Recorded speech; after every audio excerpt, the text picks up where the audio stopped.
Brad, what was your major turning point in this game?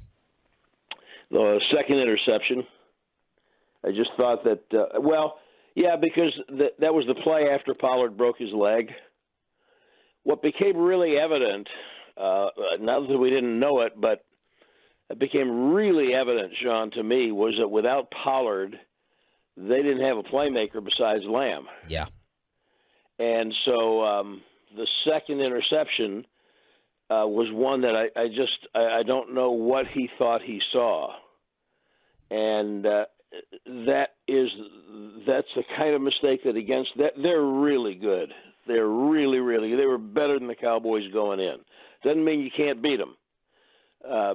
But you had to be almost mistake-free. You had to be almost flawless. And you certainly can't make a mistake like that in the red zone. It's points for you, and it turns into points for them. And so I thought that of all the whole game, if I can have one play back, that would be it. And the fact that it was immediately after Pollard broke his leg, that compounded it. Were you surprised by Dak's game? A little bit. But I don't know. Here's the thing. 49ers are really good defensively, really good. Mm-hmm. So, they only gave up 77 yards a game rushing. So running the ball was going to be somewhat problematic. I wondered if Davis wouldn't get a little more involved than he did after they lost Pollard. So some of what you saw was a result of not being able to get people open. And there's a lot of that happens when you play that team. It'll be interesting to see him play Philadelphia this week. I was surprised at I really was surprised at both interceptions, although the first one, I'm not sure exactly what Gallup was doing, but I was surprised by the interceptions. Other than that, I thought that he played. You're going to look bad playing that team sometimes, unless you've got people who can get open and make plays for you, and they didn't have that. Assess the blame, McCarthy, Dak, Kellen Moore, and the percentages that you put on each. I have to know more, RJ, about what they were trying to do offensively. I think that is a need. I understand that's what we're doing, but I think that's a real knee-jerk kind of a reaction. I want my offensive coordinator to get players in places where they can make some plays for me. They didn't have Hendershot, and I think he's a guy who can get open down the field a little bit. So, they only threw at Hilton once. Some of that is Dak. I do remember one play that he threw the ball to Lamb, and it was incomplete, and we thought we saw Hilton open down the left hash mark. So some of that's Dak, what he sees, but it's really hard to be accurate in assessing responsibility when you don't know what he was told and what they were trying to do. But I'm gonna put it on. Ultimately, the head coach is responsible for everything, and the quarterback's going to get blamed. But I would like to see what they were trying to do to get creative offensively. Regardless of the creativity itself, Brad, did you think that, because this was my contention coming out of the game, is that it didn't look like they were even trying to press San Francisco vertically. It looked like they wanted to win this with, all right, let's manufacture a run game with short passes, and we're just going to try and take advantage of some things in the intermediate passing game. I don't know if they didn't trust them to protect Dak for long enough to take shots downfield, but did you see it that way, or did you see it differently? Didn't feel to me like protection was a big issue. I wouldn't quibble with that, Bobby. I wouldn't argue with it. But again, I think Babe made this point when it happened. it's not an excuse because you have to make adjustments, and that's on everybody. But you've really got two playmakers.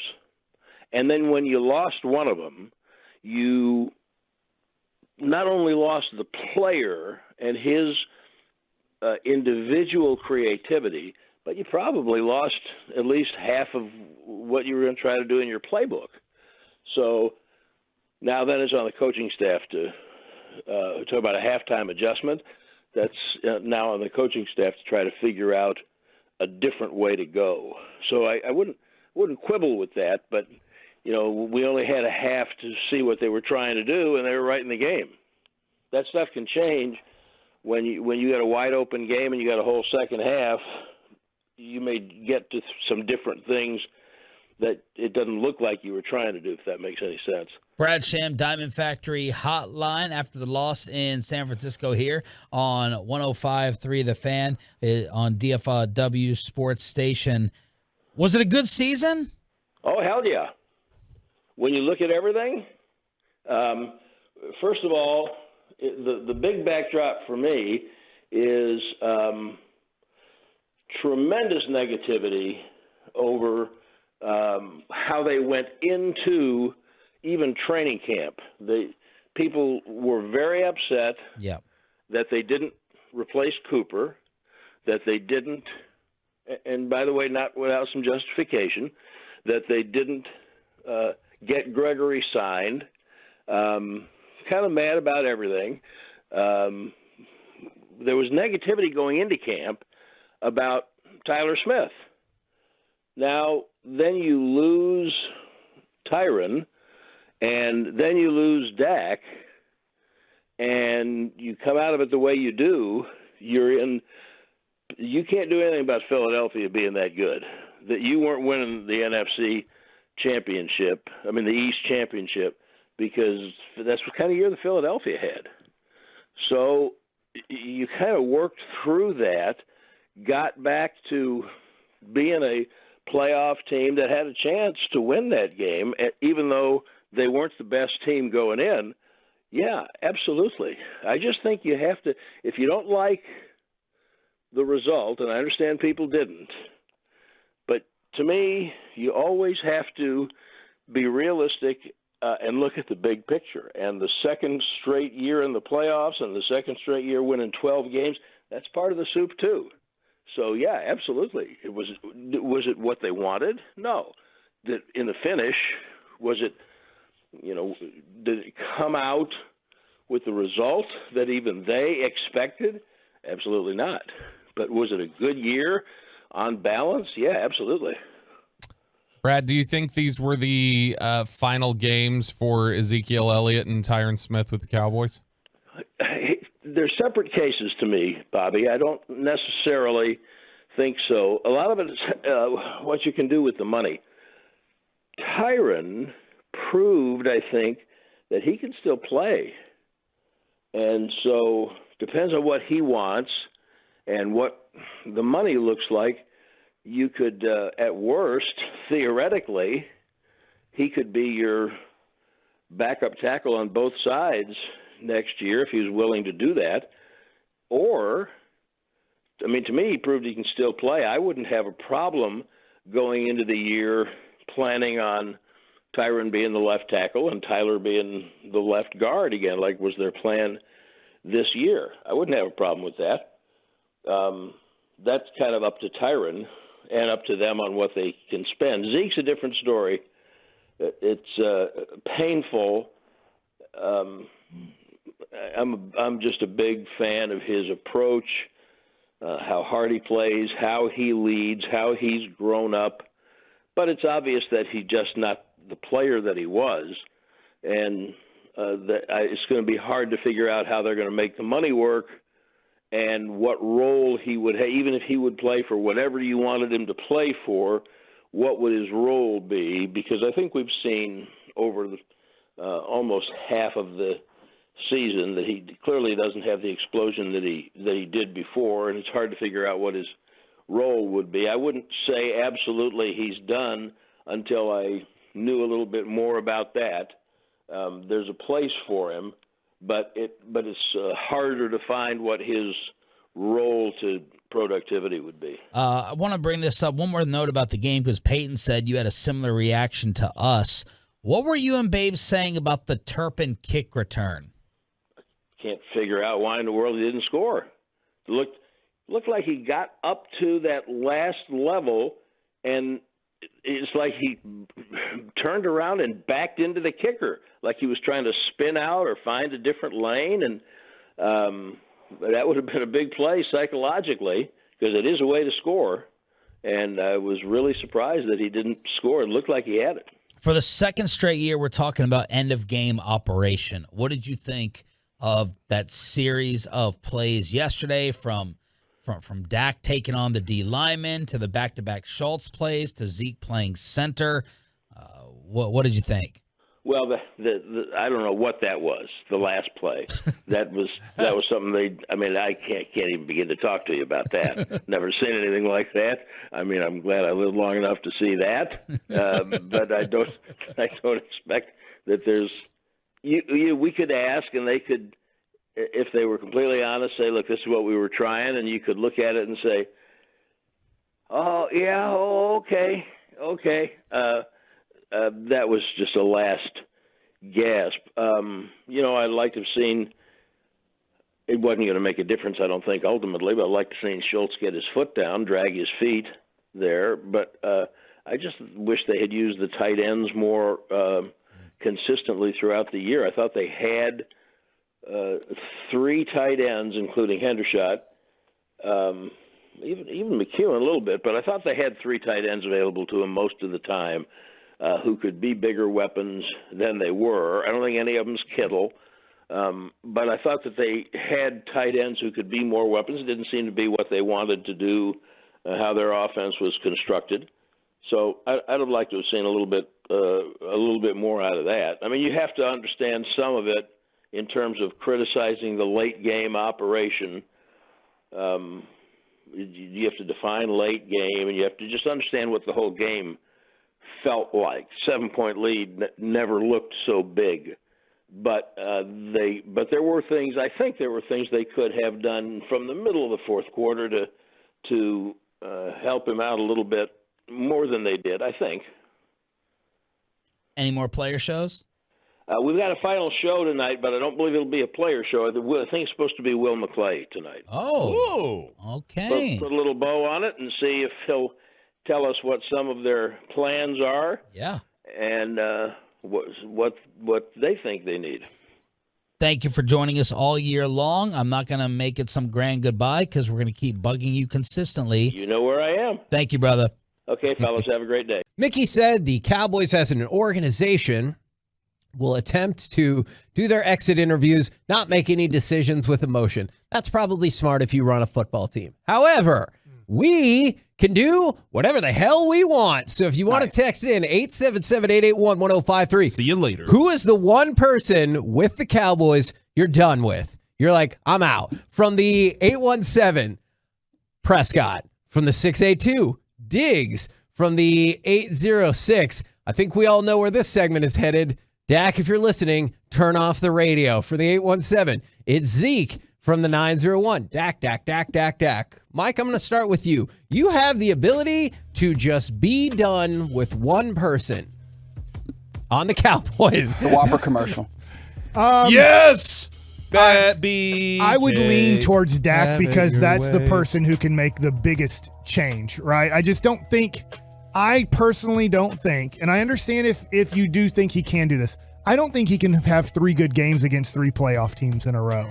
So I do think he was great against Tampa. Tampa, they did make the playoffs, whether you think they're good or not, because they're not, but they did make the playoffs. Yeah. And he can do that. But if you're asking Dak to do what we've seen now Joe Burrow somewhat 2 years in a row do, if you're asking him to do Jalen Hurts, it's too early. He's only won 1 game, but the way Jalen Hurts just demolished New York, and Dak did the same thing against Tampa Bay. I just don't trust that Dak is ever going to be good enough. To me, done with is tough, but it's just, I know that he's not good enough. Here's my point here, Corey.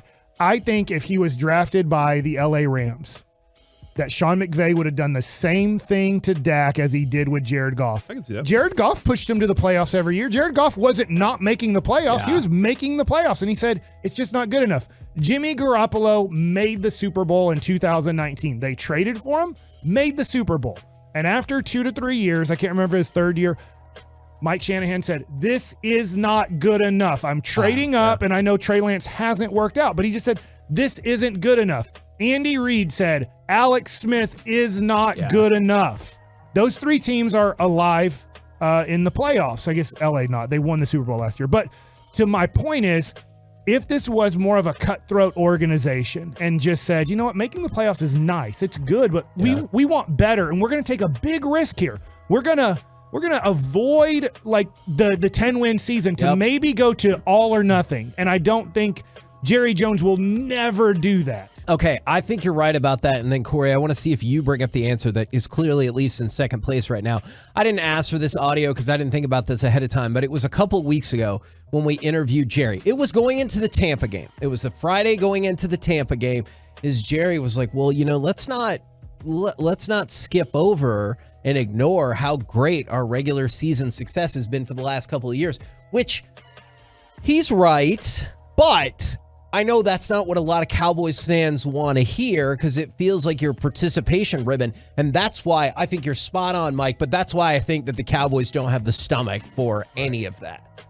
So, Mike, I want the pedigree is the wrong word. I want the caliber of a first-round pick quarterback.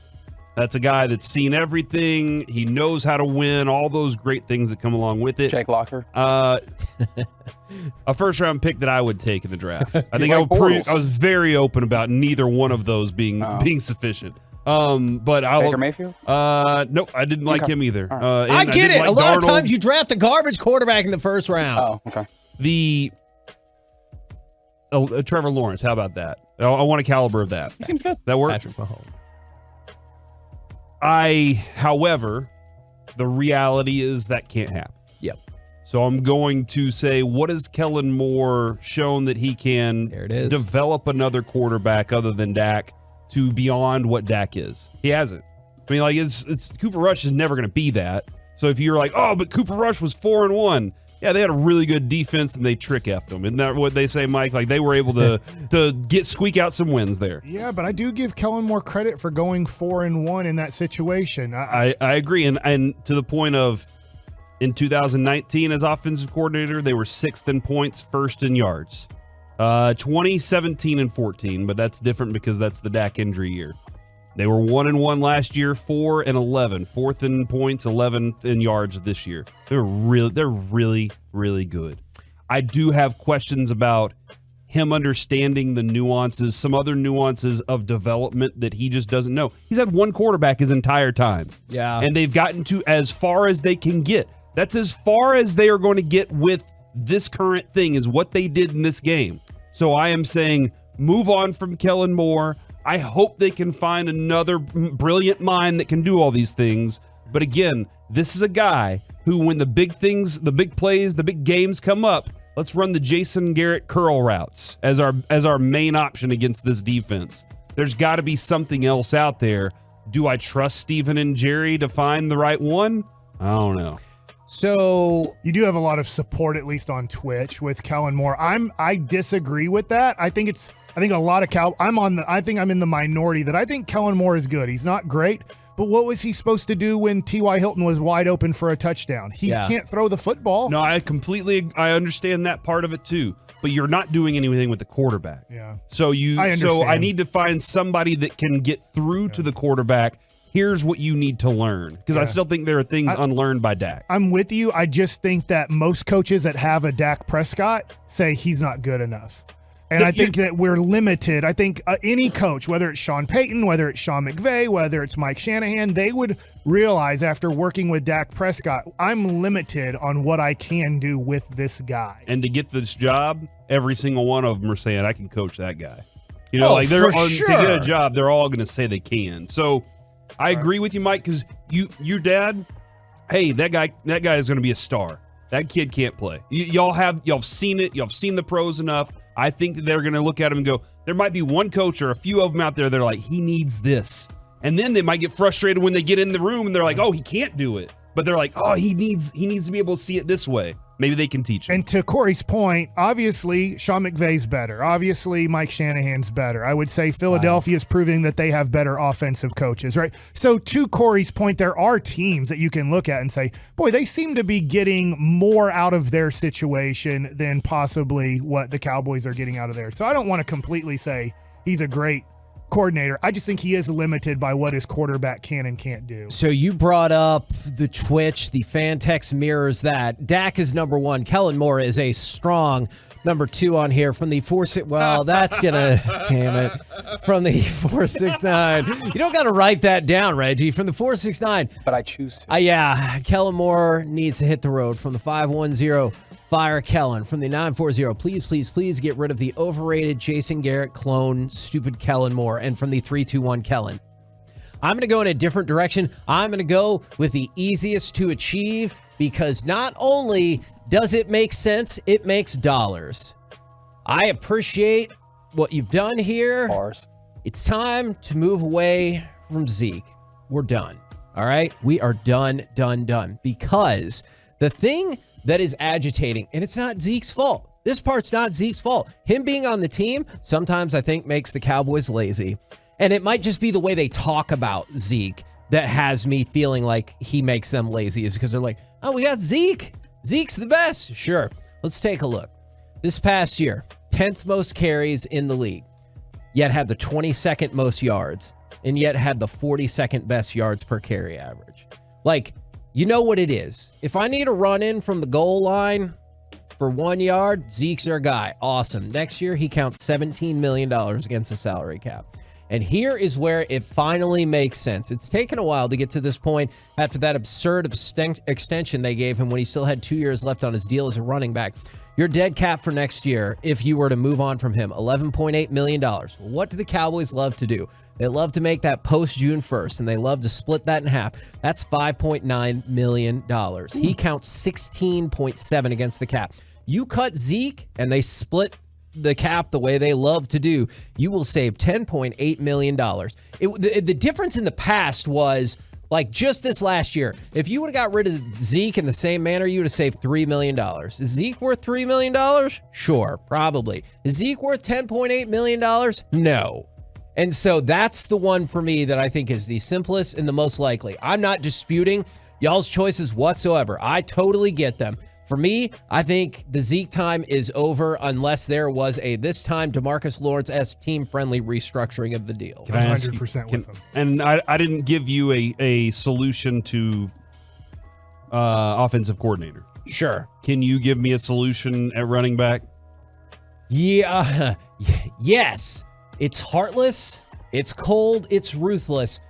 But this time, it sucks that you lost. It sucks that Tony Pollard got hurt. That is not your fault, and you do not have to reward him for that, right? So, for once, take advantage of the situation. Again, it sounds ruthless and mean, and we've had Tony Pollard on our show multiple times. He can be rewarded for what he's done but more importantly, you reward players for what you think they're going to do. The Michael Gallup contract to this day drives me crazy because they gave market rate, maybe slightly above market rate, depending on your feelings about Michael Gallup, to somebody that you knew would be potentially hobbled going into the season. And you can tell me that Tony Pollard is going to make a full recovery. He's going to be 100% what he was. The market will not bear that out. The rest of the NFL will not say you get the same deal because you broke your fibula and you're going to be out for months and months at a time, and we just believe. So if you want to go with Tony Pollard, I'm fine with that, but just this is a time when the contract is different. Or you go out and draft a lower round running back and see if you really can just plug and play for 3 to 4 years at a time and move on and never pay a running back. Those are my solutions. I think when you have a good team across, like if you have a good team across the board, you can do those things. Yes. I think whenever they were re-signing his contract at the time, they were like, he makes us a good team, as opposed to our team is good enough that we can do a lot with other things. And at that time, they could have gone with Pollard, and they could have said, hey, this is going to be our guy. He showed in preseason games he was good.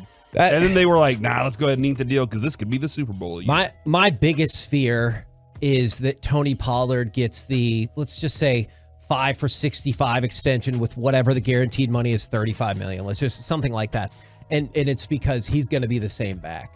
And I'm like, you don't know that. Like, the doctor can tell you this, he can tell you this, whatever. You don't know that, man. And that's what I'm afraid is going to happen. Well, they just did it last year. You mentioned with Michael Gallup. So they're going to do it again. Tony Pollard's going to get a deal, and we just have to hope that he comes back healthy. And yes, people are going to be mad at me for this because of the first round draft or running back strategy. If for some reason, because mock drafts are all over the place with him, if Bijan Robinson is there when you pick, I select him.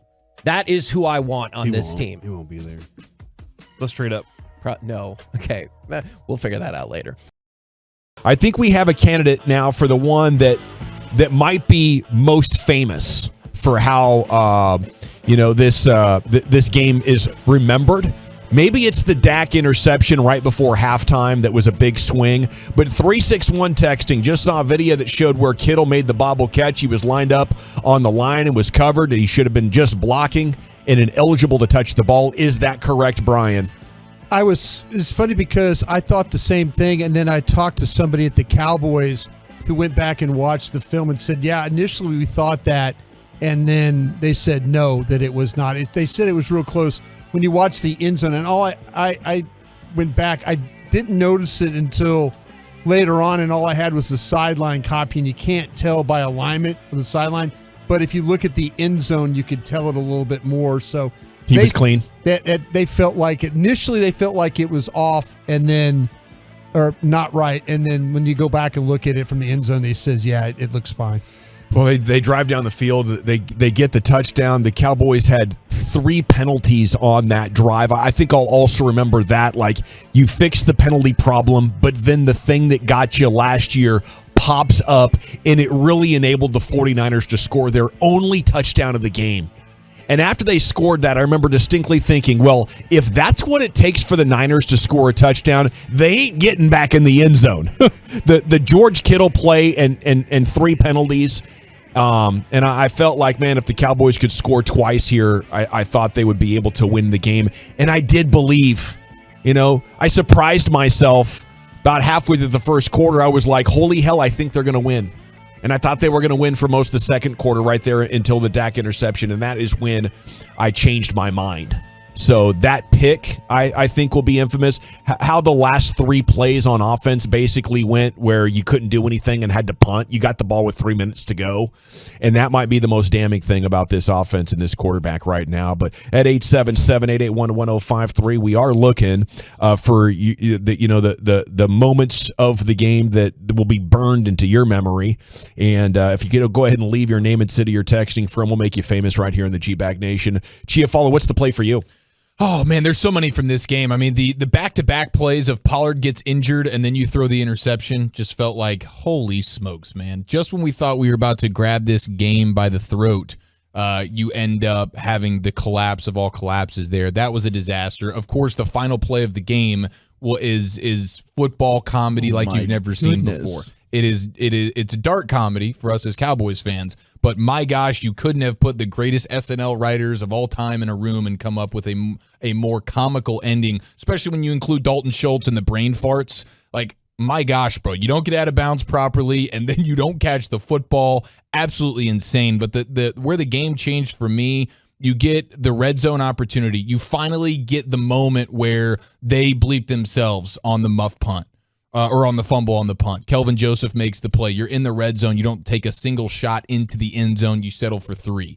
Disaster. And then the CD Lamb play. 3rd and 5. You go deep to Lamb when you should have probably just played it. Hey, we got 2 plays here. We got to go for it. And then they take the delay game and punt the ball. You completely botch the game. And nobody's buying that hard count. It's so obvious. Like watching on TV. Yeah. He needs to look at his film and realize all the tells that he's giving that he's not going to snap the ball. I think he'd be shocked how obvious it is. Well, Chuck, what sticks out to you? Yeah, I think that the 3rd and 5 play, but it's specifically it's just seeing T.Y. Hilton wide open.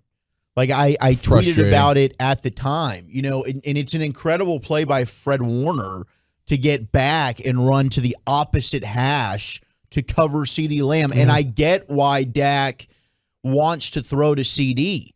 You know, CD's been the guy. He's been the playmaker. Feed your dude. But, man, you have T.Y. Hilton wide open basically at the snap on the opposite hash. It was a very easy read. With Warner's hips going away from him. Like he was running for, you're figuring like, it might be a bang-bang play there, but you got nobody covering Hilton. It might have been a touchdown. Yeah, it could have been that way. I mean, it just was such a bad read. And the thing that bothers me the most is that was one of those things where if you throw it and let him run under it, it's probably going to be a reception. But you're holding, and now you let the ball go, and you're like, and how many times this year have we seen down the middle of the CeeDee Lamb, something happens. Somebody gets over, makes a play, interception, whatever. But I just wonder sometimes with some of these throws that Dak makes that it's like, okay, I'm not sure I got to protect it. Do I need to throw this ball now? Do I let it go early? No, I better wait. Oh, he's not clear. It just, there's so many things I think goes into Dak's mind, about trying to protect the ball. And then sometimes he just recklessly lets it go. And, it ends up being a interception or something. Yeah, like that. I think what's going on is for so long he was overly conservative with the ball, and that's why he only had 4 interceptions his rookie year. And as time goes on, he's being encouraged to just let it go, trust your eyes, and that's what's adding to the interceptions. So it's a learning curve now. It's a result of being coached by Jason Garrett for so long, and then Kellen Moore, who was an extension of that. And so now, like 6 years into your career, it's actually time to get aggressive. Well, maybe you should have come into the league, and if you had been aggressive, you would have learned those things earlier on. But whatever the case, it's yet to be proven if Dak can increase the aggressiveness and keep the interceptions low. And a lot of people are talking about Dak, like Dakota from Kaufman. Not just one thing sticks out. Dak's not a starting quarterback in the league. I hear Derek Carr's looking for a new home. We can't go that far. Like, Dak is a dang good regular season piling up wins and stats quarterback. That is definitely a starter. He is in the top half of the league when it comes to qualities of a starting quarterback. The issue is, to beat good defenses, you have to be elite or have elite surroundings, and he doesn't have either. If I'm the team, I would stop betting that he's going to become elite and start building a full team for him. You have Brock Purdy in the NFC title game. I'm pretty sure Dak's good enough to do it, even though he's far from perfect, Brian. Mike Bassick made a really good point today when I was driving in listening. He was talking about maybe, and I'll throw it out to you guys out here, do you think you should build around Micah and not around Dak or around a quarterback? That you should just try and keep the defense, build everything you can to make the defense always as strong, like what we saw with the 49ers last night. I think it's likely that their first pick is a corner at 26. I think there's going to be a corner back there that they like that they end up taking. Yeah. You got way too many holes in your offense right now, I would say. I mean, even the Niners, they've built a badass defense, but they also went out and they have one of the best tight ends in the sport, maybe the best running back in the sport. They have the most versatile Deebo Samuel guy in the sport, and probably the best fullback in the sport, the best left tackle in the sport. I mean, they're not neglecting their offense. You cannot neglect your offense. And to build around a defender, okay, you build around the defender. How likely is it that defender, like, at least unless you have a quarterback that's running all over the place, I'm building around him, and he's probably going to remain healthy. Everything about the sport right now is we want our quarterbacks to not get injured. I can't bank on a great front seven defender not getting banged up. I mean, you saw it this year with Micah, and he played, and absolutely, but I don't think you can build around him, because as soon as Micah's out, okay, now what? And there's a likelihood, I mean, Bosa missed a bunch of games this year. Like, front seven players are not guys that you can consistently, over a half decade, say, I'm going to get a full season out of you. Yeah, I just think that you can't choose. I just think you should go free agency, draft, and then if you're still not there, you got to be honest. Could we win it this year? And if the answer is yes, then it's trade time. Yeah, let's go get McCaffrey. The first 2 months, the first 2 months of the season are trade time to make sure at least you have a couple of seasons per decade where you don't have such a massive hole in your roster. Tony Pollard's going to miss 4 months roughly. That's one that's going to stick out. I was surprised when the announcer said just a sprained ankle. It ends up being a broken fibula as well. There was so much twisting going on. And I tell you what, as between the play before the game where the kicker's trying to warm up and Debo's standing there and Trent Williams comes over, and then the twisting, it's like, man, Niners fans sure got mad over some words that were misunderstood middle of last week. I wonder if they hold their same player trying to twist Tony Pollard's leg into a torn ACL, because that was pretty gross, if you ask me. And I know the Cowboys have done it in the past. Tristan Hill like 3 years ago. But you got a guy by his legs, you're twisting, and then you roll up on it. The gator roll. Like, if I'm Tony Pollard, I got a major problem with Broski starting next season when I come back. I'm sure there's people that are thinking that it was karma, and I'm not a believer. It's not how karma works. I'm not a believer in that either. But I mean, to me, hey, trust me, when we went through all that last week and stuff like that, I mean, it is what it is right now. Football's a violent game. Guys are going to get tackled. Guys are going to get hurt. That's the way it rolls. Salute to Jaron Kearse. Played with a sprained MCL. Then he suffered a shoulder injury midseason. That's going to require surgery. I believe that's a torn labrum. Jeez, what a tough freaking warrior. SOB, man. That's a 4-week injury that he played with yesterday. That's pretty impressive. You have the moment pregame that went viral on Twitter that I just mentioned. Debo Samuel standing in front of the ball in between the snapper and the holder, Brian Anger, so they couldn't get their kicks in. There's so much going on down there on that field. At one point, Jake McQuaid, who's on IR, comes over, and it looked like it could escalate because he was visibly upset, like, hey, what the hell's going on over here? And then he kind of gets in, was it Debo's face or Trent's face? And Trent kind of pushes him, extends the arm, and I was like, oh, is it going to go down? And it didn't go down. But McQuaid saying post-game, Debo thought it would be a good idea to just stand right behind our ball wherever we moved it. It turned into a little bit of an issue. We were just trying to figure out what he was doing, what the merit of it was. His reason didn't seem very sound to us. For a kicker who's going through a mental crisis, that seems really insensitive to his mental health.